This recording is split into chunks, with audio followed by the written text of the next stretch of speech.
Jai Hind friends. So today we start chapter 2, that is semiconductor. And you must be knowing that if we classify materials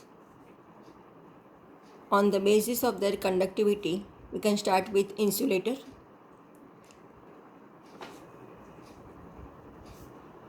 semiconductor, good conductor, and superconductor.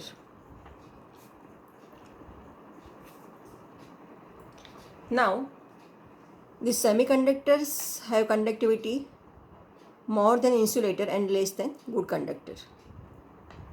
If we classify this semiconductor further, we can have two types of semiconductors, that is intrinsic and extrinsic. Intrinsic semiconductor are also known as pure semiconductor. That means doping has not been done in this semiconductor. Extrinsic semiconductors further we can classify into N type and P type. So this is a P type of semiconductor and N type of semiconductor. How to make this P type and N type semiconductor? That we know that it is a process of addition of impurity known as doping. So if we dope it trivalent impurity, it becomes P type. So which are those trivalent impurities and which are those pentavalent impurities which are required to make N type of semiconductor? So it is B, boron, aluminium, gallium and indium. And pentavalent impurities is phosphorus, arsenic and antimony. Okay, so this impurities can be added in pure semiconductor. Pure semiconductors is, you can say it is fourth trivalent. So trivalent can be considered as say carbon, silicon and germanium.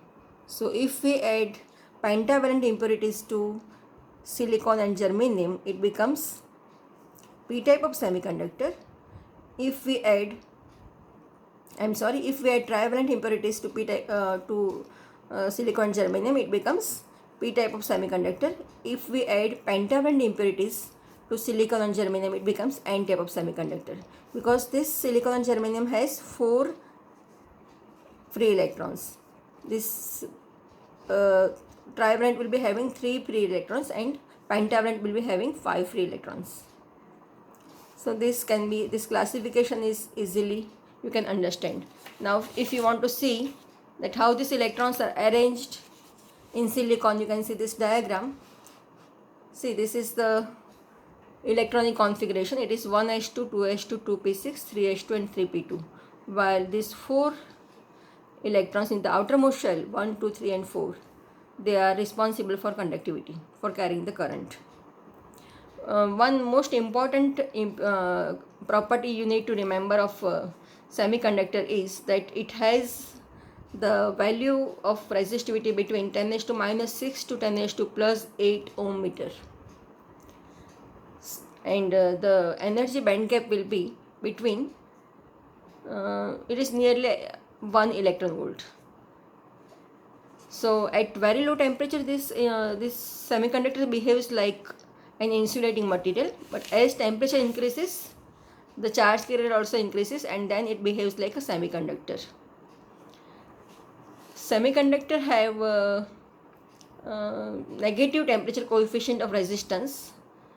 That means as temperature increases, the resistance decreases, unlike metal. Okay, in metal it is opposite. So these semiconductors have 2 charge carriers. One is electron and the other one is hole. So these are the properties of semiconducting material. Thank you.